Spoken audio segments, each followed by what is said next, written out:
Hey friends, so in the last video we completed this app using the MVC architecture and we were able to display the list of recipes and their images on our recipes view controller.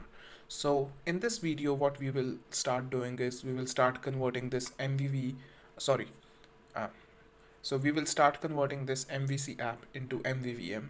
So the first thing that I would do is I will structure these files into different folders. So I'll create a bunch of groups. First one will be called models. Second one will be called views. So views will have our custom cells and view controllers. And then we will have view models here. S and then what we will do is we will create another one called support and another one called utils. So I'll expand this. We will move the recipes view controller into the views folder. We will move app delegate and scene delegate into support, and then recipes table view cell in views. So what we will do is we will name this as view controllers, and in this one we will create two groups. One is called views. So in this view we will create all our custom cells and custom views, and then we have recipe and recipe response. We will move into models. Networking manager will go into utils, and the string extension will also go into utils.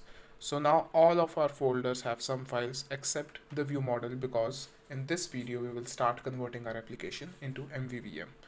So the first thing that we will do is we will create our first class, which will be recipes view model, and we will create in our view models folder. So we'll right click, create a Swift file and name it recipes view model, right? So and we'll create a class named recipes view model.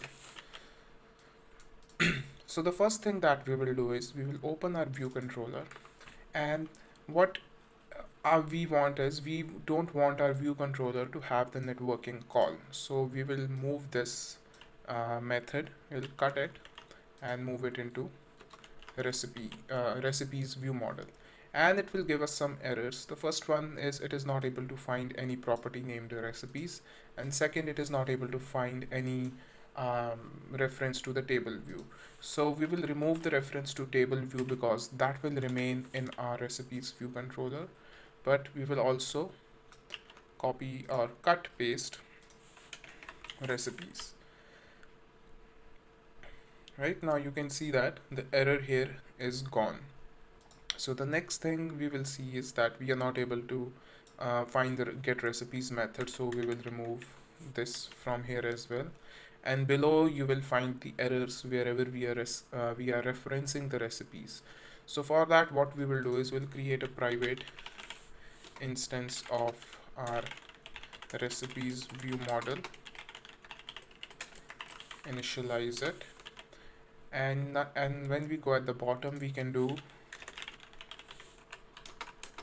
view model dot recipes, and it will not be able to find it because it is still private. So we will make it public here, and or we will do private set.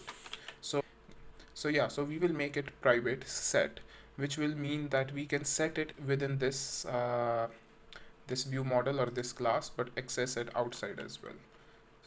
So similarly we will do here as well, recipes view model. And now the build is succeeding.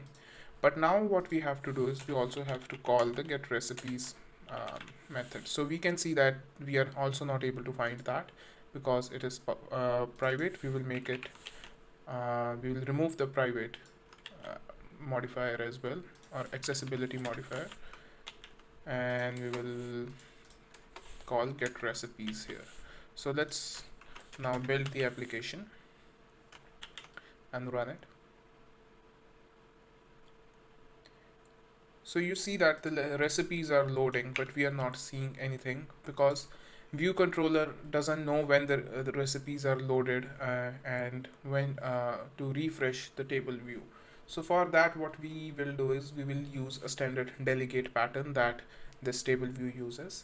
So we will go to our view model and create a protocol named recipes view model delegate, and this one will have two functions: on successful recipes loaded, sorry,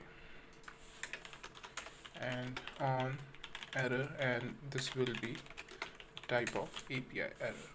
So for this one, we will create an instance here which will be of public weak var delegate, and it will be of type recipes view model delegate, and make it an optional here, right?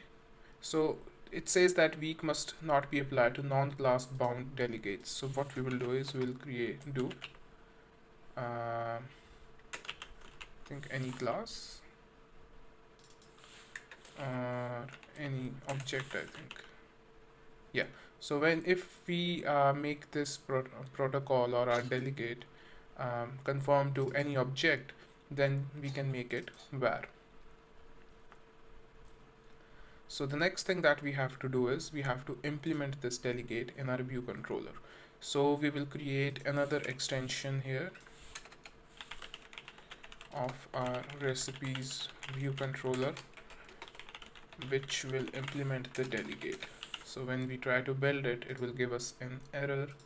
We will fix it, and here what we will do is we will just reload our table view, and here we will just print our error.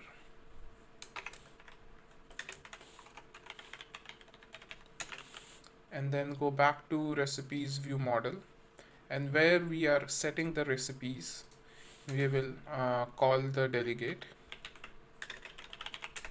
and here we will call the on success method, and here we will call the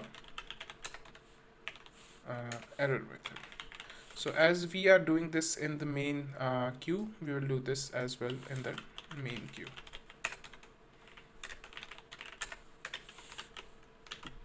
Right? So let's try running this and see what happens. So you see that recipes are again loaded, but it is not visible on the screen. So because we forgot to assign self to the delegate, so in our view data load, we will do recipes view model dot delegate equals to self. So it is very similar to what we do for the table view.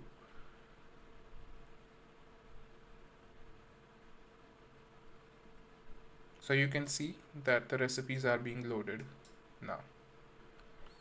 So we have converted our view controller and added another layer of view model and removed the logic of making the networking call from the controller to the view model. And in the next video, we will add another layer in this application where we will move this networking call from the view model to the repository, and I will explain you what that repository is in the next video. I hope you enjoyed this video. Thank you very much.